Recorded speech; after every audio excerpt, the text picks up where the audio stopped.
আল্লাহ রব্বুল আলামিন আমাকে আপনাকে রমাদানুল মুবারকের শুরু থেকে নিয়ে আজ 23 রমজান পর্যন্ত হায়াত দারাজ করেছেন। 23টা রোজা পালনের সুযোগ আমাকে আপনাকে দিয়েছেন। আবারও পড়ি আলহামদুলিল্লাহ। রব্বুল আলামিন বান্দাকে ক্ষমা করার জন্য, মাফ করার জন্য এক বিশাল আয়োজন করেছেন।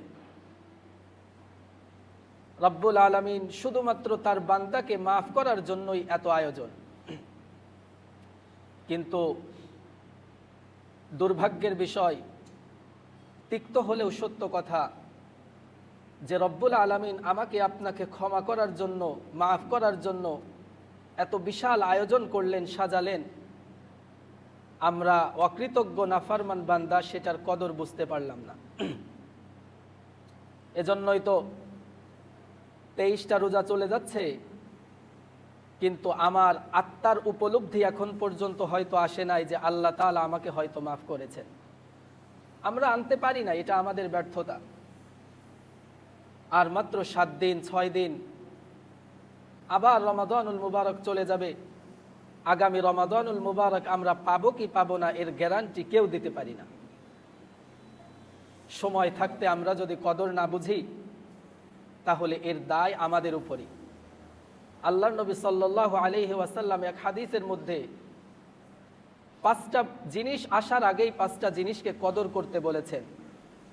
তার মধ্যে একটা হলো সিহহাতাকা ক্বাবলা সাকামিক।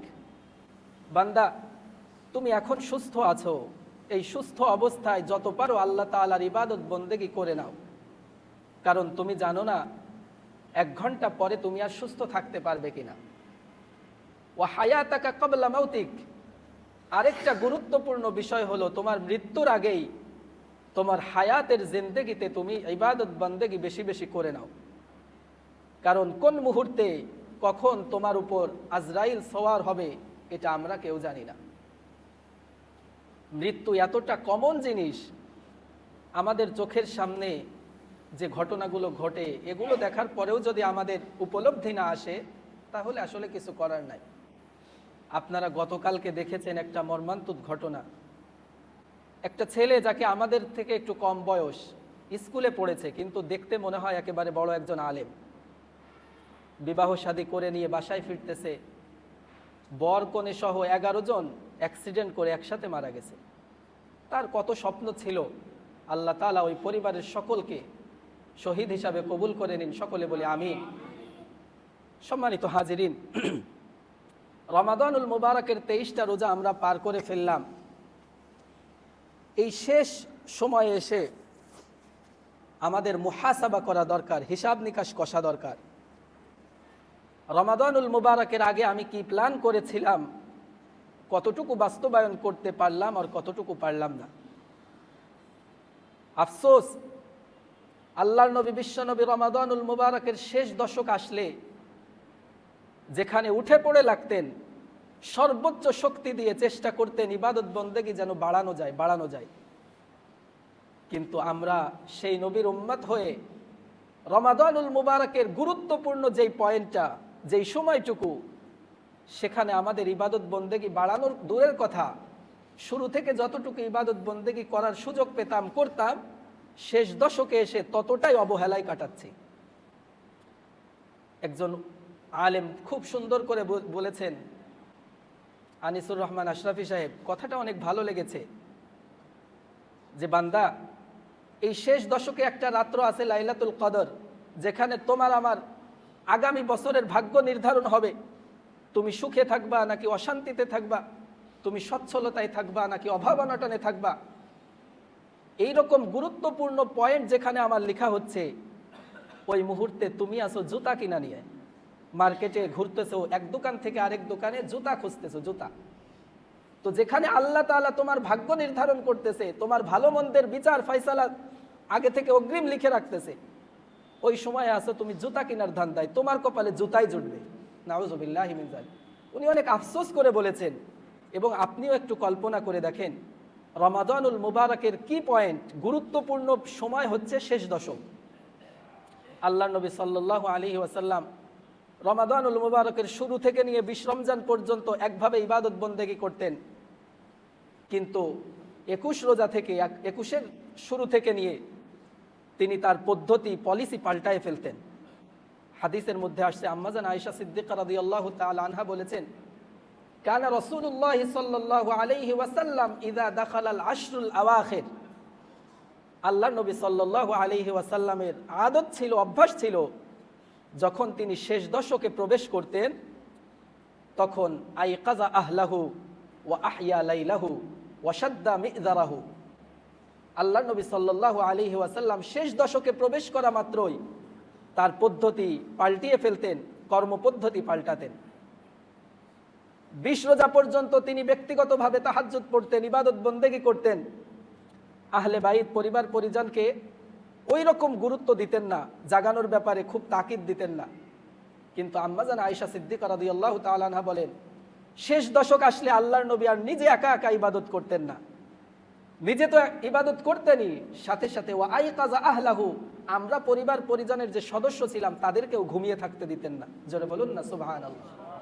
ওয়া শাদ্দা মিযরাহু, তিনি তার কোমরটা বেঁধে নিতেন। কোমর বেঁধে নেওয়ার ব্যাপারে মুহাদ্দিসিনে কেরাম ব্যাখ্যা করেছেন যে আল্লাহর নবী সাল্লাল্লাহু আলাইহি ওয়াসাল্লাম তার বিবিদের থেকে আলাদা থাকতেন। শেষ দশকে এসে বিবিদের সাথে সময় কাটাতেন না, রাতে পুরাটাই জেগে থাকতেন, ইবাদত বন্দেগীতে কাটাতেন। সম্মানিত হাজিরিন, এই শেষ দশকের এত গুরুত্ব তিনি কেন দিতেন? কারণ এই শেষ দশকে আছে লাইলাতুল কদর। জোরে বলুন সুবহানাল্লাহ। যেই লাইলাতুল কদর আমরা শুধু নাম শুনতে শুনতে শুনতে শুনতে এটাকে একটা হালুয়া বানিয়ে ফেলেছি। লাইলাতুল কদর আসবে যাবে, এটা আবার তেমন কি? কিন্তু আল্লাহর নবী সাল্লাল্লাহু আলাইহি ওয়াসাল্লাম বলেছেন, মান হারুমা খাইরুহা ফাকাদ হারুমা কুল্লু। লাইলাতুল কদর যদি তুমি তোমার নসিবে না করাতে পারো, তুমি যদি ওই রহমত আর বরকত থেকে বঞ্চিত হও, তোমার গোটা জীবনই বঞ্চনার মধ্যে, বঞ্চিতদের কাতারে তুমি থেকে যাবে। জোরে বলুন না নাউযুবিল্লাহ। সম্মানিত হাজিরিন, আমরা অনেক সময় কোন ওয়াক্তের নামাজের পরে কোন নফল নামাজটা পড়লে কি সওয়াব হবে এগুলো আমরা হাদিস থেকে জানার চেষ্টা করি, ফজিলত জানার চেষ্টা করি। এটা খারাপ না, ভালো। কোন আমল করলে কত বেশি ফজিলত পাওয়া যায় এটা আমরা অনেক সময় খুঁজে খুঁজে বের করি। এবং আমরা আলেম ওলামারাও অনেক সময় একটা জয়ীফ হাদিস, যেটা সহিহ হাদিসের মানদণ্ডে না, ফজিলতের ক্ষেত্রে সেগুলো আমরা শ্রোতাদেরকে শোনাই এবং শোনানো জায়েজ। কিন্তু আমি যেটা আপনাদেরকে বলতে যাচ্ছি সেটা হলো লাইলাতুল কদরের ফজিলত বর্ণনা করার জন্য আল্লাহ তাআলা আল্লাহর নবীকে ভাড়া করেন নাই, মানে আল্লাহর নবীকে দিয়ে বলানোর প্রয়োজন মনে করেন নাই। স্বয়ং রব্বুল আলামিন গোটা একটা সূরা নাজিল করে লাইলাতুল কদরের গুরুত্ব বুঝিয়েছেন। জোরে বলুন না সুবহান। আপনি ছোটখাটো বিষয় মনে করেন যে আল্লাহ তাআলা শুধুমাত্র একটা রাতের গুরুত্ব বোঝানোর জন্য গোটা একটা সূরা নাজিল করে দিয়েছেন, এর থেকে বড় ফজিলতের আর কি আছে? সম্মানিত হাজিরিন, আমরা জানি লাইলাতুল কদর শেষ দশকের কোনো এক রাত্রিতে হবে। আমি এই কথাগুলো লাইলাতুল কদরের বয়ানটা স্কিপ করতে চেয়েছিলাম, কিন্তু একটু পড়াশোনা করে দেখি লাইলাতুল কদর তো শেষ দশকে হবে এটা জানি, তার মধ্যে আবার শেষ 7 দিনের অনেক গুরুত্ব আছে। তো ভাবলাম আজকে 23শে রোজা, আজকে থেকে নিয়ে তো আরো 7 দিন 6 দিন মোটা আছে, তো আমরা যেন কেউ মাহরুম না হই, এজন্য এই আলোচনাটা আবার করা দরকার ছিল গত সপ্তাহে, আবার করতেছি, রিপিট করতেছি, এজন্য যেন এই 7 দিন আমরা একটু কাজে লাগাই। সম্মানিত হাজিরিন, ইবনে আব্বাস রাদিয়াল্লাহু তাআলা আনহু থেকে বর্ণিত, তিনি ধারাবাহিক 3টা হাদিস বর্ণনা করেছেন। 1 নম্বরে আল্লাহর নবী বলেছেন, তাহাররু লাইলাতুল কদরি ফিল আশরিল আওয়াখির মিন রমাদান। ও আমার উম্মত, তোমরা লাইলাতুল কদর রমাদানুল মুবারকের শেষ দশকে খোঁজ করো। উম্মতে মুহাম্মাদি আল্লাহর নবী জানেন এরা গাফেল, উদাসীন থাকবে, কিয়ামতের খুব নিকটবর্তী সময় এদের আবির্ভাব হবে, পুরা 10 দিনের কথা বললে গুরুত্ব দিবে না। এজন্য আল্লাহর নবী সাল্লাল্লাহু আলাইহি ওয়াসাল্লাম আবার একটু কমিয়ে দিলেন, তাহাররু লাইলাতুল কদরি ফিল ভিতরি মিন আশরিল আওয়াখির। পুরা 10 দিন যদি নাও পারো খোঁজ করতে, অন্তত ওই 10 দিনের মধ্যে যে বেজোড় রাত্রিগুলো থাকে সেগুলোতে তোমরা অবশ্যই অবশ্যই লাইলাতুল কদর অন্বেষণ করবে। সুবহানাল্লাহ। এরপরে আবার নবী সাল্লাল্লাহু আলাইহি ওয়াসাল্লাম উম্মতকে আরো সহজ করে দিলেন, ইলতামিসুহা ফিল আশরিল আওয়াখির। তোমরা শেষ দশকে তো অন্বেষণ করবা, খুঁজবা, ফাইন দাউফা আহাদুকুম আও আজিজা, কিন্তু কোনো কারণবশত ব্যস্ততার কারণে তোমরা যদি শেষ দশকের প্রথম 2-3টা রাত ভুলে যাও, উদাসীন থেকে যাও, অক্ষম হয়ে পড়ো, ফালা ইয়াগলিবান্না আলা সাবইল বাওয়াকি, তাহলে অবশ্যই শেষ 7 দিন কিন্তু তোমরা অবশ্যই লাইলাতুল কদর খুঁজবে। জোরে বলুন না সুবহানাল্লাহ। আজকে থেকে নিয়ে 23-এর রাত গত চলে গেছে, আজকে থেকে নিয়ে আরো 7 দিন 6 দিন আছে, সুতরাং হাতছাড়া হওয়াই নাই, এখনো হয়নি। আল্লাহ তাআলা যদি রহম করেন, দয়া করেন, লাইলাতুল কদর আমাদের পাওয়ার এখনো সুযোগ আছে। জোরে বলুন আল্লাহু আকবার। সম্মানিত হাজিরিন, লাইলাতুল কদর আল্লাহ তাআলার পক্ষ থেকে একটা গিফট। আল্লাহ নবী সাল্লাল্লাহু আলাইহি ওয়াসাল্লাম হাদিসের মধ্যে ইরশাদ করেছেন, বনি ইসরাইলের মধ্যে একজন লোক ছিল, সেই লোকটার নাম হলো সামনুন। তো এই লোকটার ব্যাপারে আল্লাহর নবী জেনেছেন, উনি 1000 বছর পর্যন্ত তার ইবাদতের পদ্ধতি ছিল এমন, সারা রাত তিনি নামাজে কাটিয়ে দিতেন, আর যখন ফজর শেষ হতো তখন তিনি তার প্রস্তুতি নিয়ে জিহাদের ময়দানে যুদ্ধে লিপ্ত হতেন। সুবহানাল্লাহ। সারা রাত ইবাদতে কাটাতেন আল্লাহর সামনে, আর দিনের বেলায় শত্রুর মোকাবেলায় জিহাদের ময়দানে অবতীর্ণ হয়ে সারাদিন জিহাদ করতেন। এরকম কতদিন করেছেন? 1000 বছর। আল্লাহ নবী সাল্লাল্লাহু আলাইহি ওয়াসাল্লাম মনে মনে ভাবলেন, আমার উম্মত হায়াত পাবে 60 থেকে 70 বছর, এই 60 থেকে 70 বছরের মধ্যে তার কত ব্যস্ততা, ওই বনি ইসরাইলের একজন লোকের আবেদের সমকক্ষ হওয়া তো দূরের কথা, তার পায়ের ধুলার পরিমাণও তো পৌঁছতে পারবে না আমার উম্মত। আল্লাহর নবীর এই আফসোস, মনের এই ব্যথা আল্লাহ তাআলা শুনেছেন। সুবহানাল্লাহ। সাথে সাথে আল্লাহ তাআলা আল্লাহর নবীর উম্মতকে শ্রেষ্ঠত্ব এবং মর্যাদায় অগ্রগামী করার জন্য সূরাতুল কদর নাজিল করে আল্লাহর নবীকে সান্ত্বনা দিয়ে বললেন, ইয়া হাবিবাল্লাহ, ও আমার হাবিব, আপনার উম্মতকে আপনি সুসংবাদ দিয়ে দেন, আপনার উম্মত হয়তো 60 বছর 70 বছর জিন্দেগি পাবে, কিন্তু আমি এই 60 বছর 70 বছরের মধ্যে 70টা লাইলাতুল কদর দেব, যার একটার সমকক্ষ হতে লাগলে একজন সাধারণ মানুষের অন্যান্য নবীর উম্মতের 83 বছর 10 দিন ইবাদত করা লাগবে। জোরে বলুন না সুবহানাল্লাহ।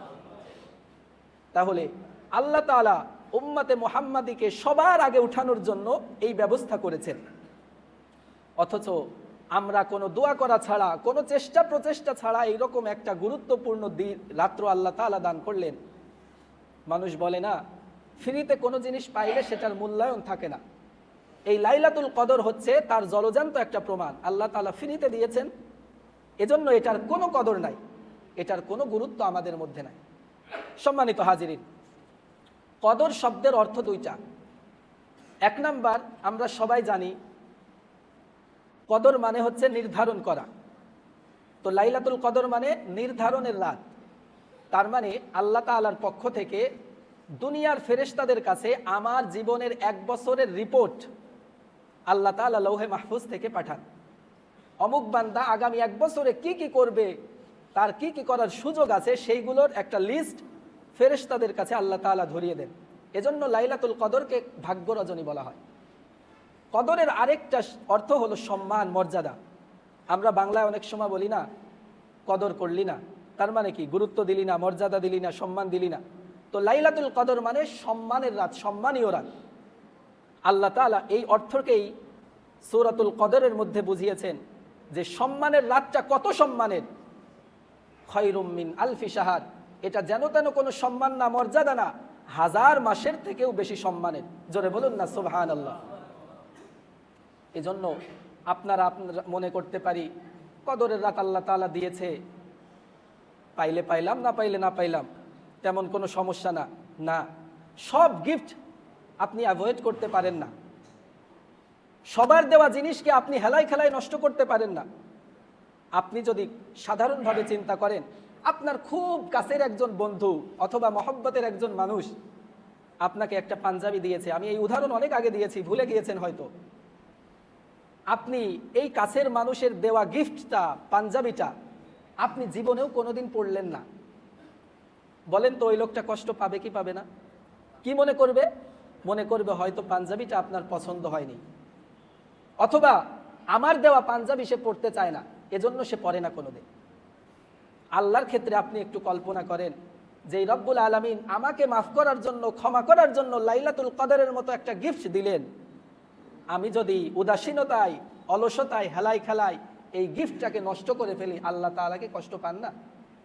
আল্লাহ তাআলা আপনাকে ক্ষমা করার জন্য এত আয়োজন করলেন, অথচ আমি আপনি সেই ক্ষমার ধারে কাছে নাই।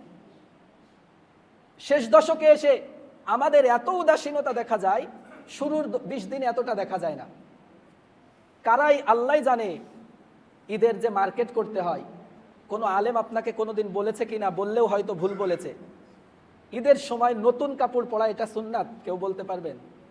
কিতাবাদিতে কোনো জায়গায় নতুন কাপড়ের কথা লেখা নাই, উত্তম কাপড়ের কথা লেখা আছে। কিন্তু জানি না কার মাধ্যমে কিভাবে আমাদের জীবনে চলে আসলো যে ঈদের আগে নতুন কাপড় পরতে হবে, আর এই নতুন কাপড় খোঁজার জন্য শেষ দশকের প্রত্যেকটা মার্কেট আমাকে আপনাকে ঘুরতে হবে, আর লাইলাতুল কদর এদিক দিয়ে চলে যাবে।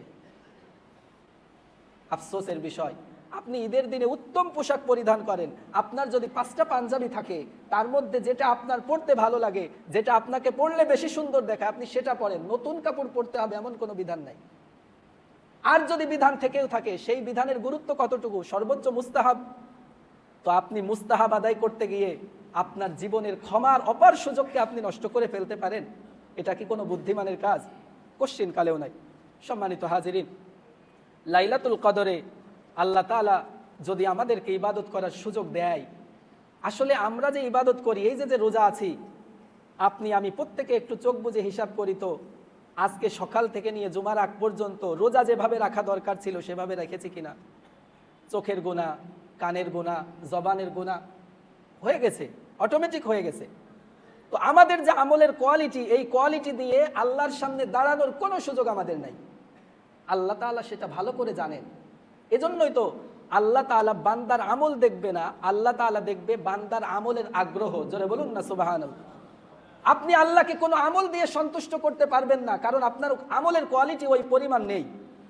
আল্লাহ তাআলা চান যে আমার বান্দা আমাকে সন্তুষ্ট করার জন্য তার যে ব্যাকুলতা, আগ্রহ, এটা আমি পছন্দ করি। সুবহানাল্লাহ। অনেকের মধ্যে প্রশ্ন থাকে না, হুজুর আল্লাহ তাআলা তো চাইলে লাইলাতুল কদর ফিক্সড করে দিতে পারতেন, 21-এর রাত্রে হবে অথবা 23-এর রাত্রে, যে কোনো একটা তো বলে দিতে পারতেন, আমরা সেই রাতে ধুমায়ে ইবাদত বন্দেগী করতাম। আচ্ছা বলেন, মনে করেন আল্লাহ তাআলা ফিক্সড করে দিল যে 23-এর রাত্রে লাইলাতুল কদর। এখন বলেন তো, আমাদের এইখানে যারা আছি, 2 রাকাত নামাজ পড়তে গেলে সহি শুদ্ধভাবে 2 রাকাত নামাজ কে পড়তে পারবেন? কার কি রাতে এরকম সহি আছে? তো আল্লাহ তাআলা ফিক্সড করে দিল যে 23-এর রাত্রেই তোমার ক্ষমার ঘোষণা হবে, তুমি যদি পরিপূর্ণভাবে ইবাদত করে আমাকে দেখাইতে পারো, আমি তোমাকে মাফ করব। এখন বুকে হাত দিয়ে বলেন যে কার কার 2 রাকাত নামাজ সহি শুদ্ধভাবে, তেলাওয়াত শুদ্ধ আছে, সব কিছু ঠিক রেখে আপনি করতে পারবেন? তার মানে আল্লাহ তাআলা বুঝাতে চাচ্ছেন, বান্দা তুমি আমল দিয়ে আমার কাছ থেকে ক্ষমা নিতে পারবা না, তুমি ক্ষমা নিতে পারবা তোমার আগ্রহ দেখিয়ে, তোমার মানসিকতা পেশ করে, আমাকে সন্তুষ্ট করার যে তোমার স্পৃহা, এটা দিয়ে তুমি আমার থেকে ক্ষমা নিতে পারবা। এজন্যই আল্লাহ তাআলা ফিক্স করে দেন নাই। আল্লাহ তাআলা দেখতে চান বান্দা এই লাইলাতুল কদর পাওয়ার জন্য কতটা আগ্রহ করে। আজকে 21-এর রাত চলে গেছে, যথাসম্ভব ইবাদত বন্দেগী করেছে, আবার মনে মনে ভাবতেছে না 21-এর রাত্রে তো লাইলাতুল কদর নাও হতে পারে, 23-এর রাত্রে আসলে আবার ইবাদত করব। এই যে আল্লাহ তাআলাকে কনভিন্স করার যে একটা মানসিকতা, সন্তুষ্ট করার একটা মানসিকতা, এটা আল্লাহ তাআলা। এজন্যই লাইলাতুল কদর ফিক্সড করা হয় নাই, কারণ আপনি ইবাদত দিয়ে আল্লাহর থেকে ক্ষমা নিতে পারবেন না। নাম্বার 2, লাইলাতুল কদর যদি ফিক্সড হতো, তাহলে আমরা দুনিয়ায় বেঁচে থাকতে পারতাম না। বলবেন কি জন্য? কারণ হলো, বলেন তো, আমরা তো মোটামুটি ধরেই নিয়েছি 27-এর রমজানে 27-এর রাত্রিতে লাইলাতুল কদর ধরে নিয়েছি, মোটামুটি ওইদিকে লোক সমাগম দেখা যায়। আচ্ছা বলেন তো, ওই দিন কি আমাদের বাংলাদেশের প্রত্যেকটা মুসলমানের ঘরের মানুষ নামাজ আদায় করে, ইবাদত করে? কত পার্সেন্ট করে? সর্বোচ্চ 30%। 70% মানুষ তো ওই দিনেও ইবাদত করে না, ঠিক কিনা? তো আল্লাহ তাআলা যদি লাইলাতুল কদর ফিক্সড করে দিতেন, এরপরেও দেখা যেত 50%, 70% মানুষ আল্লাহ তাআলার ইবাদতে মগ্ন নাই। আল্লাহ তাআলা ওইটা সহ্য করতে পারতেন না। আপনারা একটা হাদিস শুনে থাকবেন, হাদিসের সনদের মধ্যে কিছুটা দুর্বলতা আছে, কিন্তু হাদিসটার মাফহুম হলো, প্রতিদিন এই যে জমিন আমাদের অন্যায় অপরাধ দেখে আল্লাহর কাছে অনুমতি চায়, আল্লাহ অনুমতি দেন এটাকে ধসিয়ে দিই। এই পাহাড় পর্বত আমাদের চতুর্পাশে যা আছে, প্রতিদিন আল্লাহর কাছে অনুমতি চায়, আল্লাহ আপনার খায়, আপনার নাফরমানি করে, অনুমতি দেন না এদেরকে ধসিয়ে দিই। আমাদের পাশের যে সমুদ্র, প্রত্যেক দিন আল্লাহর কাছে অনুমতি চায়, আল্লাহ অনুমতি দেন এদেরকে আমাদের ভেতরে নিয়ে নিই। আপনার খেয়ে আপনার পরে আপনার শ্বাস গ্রহণ করে এরা যে নাফরমানি করে, এটা মানার মতো না। তো লাইলাতুল কদরে আল্লাহ তাআলা বলেছেন তানাজ্জালুল মালাইকা ওয়ার রূহ, স্বয়ং জিবরিল আলাইহিস সালাম সেদিন অবতরণ করেন এবং অন্যান্য রহমতের ফেরেশতারা অবতরণ করেন। ওই দিনেও যদি কোনো বান্দা আল্লাহ তাআলার ইবাদতে মগ্ন না থাকতো, ঘাড় ধরে ধরে সেখানেই পুঁতে ফেলতেন। জোরে বলুন না নাউজুবিল্লাহ। এজন্য আল্লাহ তাআলা দয়া করে অনুগ্রহ করে লাইলাতুল কদর আমাদের জন্য ফিক্সড করে দেয় নাই। আপনি মনে করেন না লাইলাতুল কদর ফিক্সড থাকলে আমাদের জন্য উপকার হতো, বরং ফিক্সড থাকলে আমাদের জন্য আরো বেশি ক্ষতি হতো। সম্মানিত হাজিরিন, শেষ দশকের এই যে 7টা দিন, এই 7 দিনের মধ্যেও লাইলাতুল কদর হওয়ার অনেক বেশি সম্ভাবনা আছে। আপনার দোকানপাট, তারপরে কেনাকাটা, এগুলো দরকার ঠিক আছে, কিন্তু এগুলোর পেছনে বেশি সময় ব্যয় করেন না। আল্লাহ তাআলা আমাকে আপনাকে মাফ করার এমন সুযোগ দিল, এই সুযোগ আপনি আগামী রোজায় পেতেও পারেন, নাও পারেন। এজন্য যেভাবেই হোক এই রমাদানুল মুবারকে আমার জীবনের গুনাহগুলো মাফ করাতে হবে, সেই কথাকে বিবেচনা করে মাথার মধ্যে রেখে এই 7টা দিন আমরা অতিবাহিত করব। সম্মানিত হাজিরিন, আল্লাহ নবী সাল্লাল্লাহু আলাইহি ওয়াসাল্লাম লাইলাতুল কদরের গুরুত্ব বোঝানোর জন্য তেমন বেশি কিছু বলার প্রয়োজন মনে করেন নাই। শুধুমাত্র বলেছেন মান কামা লাইলাতুল কদরি ঈমানান ওয়া ইহতিসাবা গুফিরা লাহু মা তাকাদ্দামা মিন যামবি। লাইলাতুল কদরে কেউ যদি ইবাদত বন্দেগী করার সুযোগ পায়, করতে পারে, আল্লাহ তাআলা তার পেছনের জীবনের সমস্ত গুনাহগুলো মাফ করে দিবেন। জোরে বলুন না সুবহানাল্লাহ। আপনি কি কল্পনা করেছেন লাইলাতুল কদরে 1 সেকেন্ড ইবাদত করা মানে 23 ঘন্টা ইবাদত করা? আল্লাহু আকবার। 1 সেকেন্ড, আল্লাহু আকবার বলতে 1 সেকেন্ড লাগে। তার মানে লাইলাতুল কদরে আপনি একবার আল্লাহু আকবার বললেন মানে 23 ঘন্টা ধরে আপনি আল্লাহু আকবার বললেন। সুবহানাল্লাহ।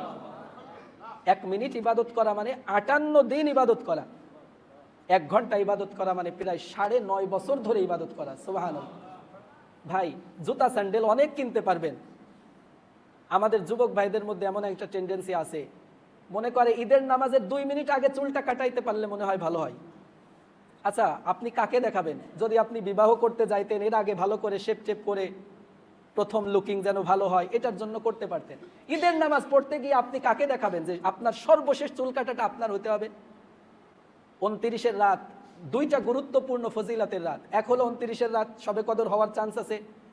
আর যদি পরের দিন হয় ঈদের, তাহলে ঈদের রাত যেটা, সেটাও আল্লাহর নবী বলেছেন 5টা রাত এমন আছে যে এই রাতে দোয়া করলে আল্লাহ তাআলা ফিরিয়ে দেন না, তার মধ্যে একটা হলো ঈদের রাত। অথচ আমাদের যুবক ভাইদের মধ্যে ওই রাত পুরাটা এক মালাউন অমুসলিম হিন্দুর ঘরে কাটিয়ে দেয়। জোরে বলুন না নাউজুবিল্লাহ।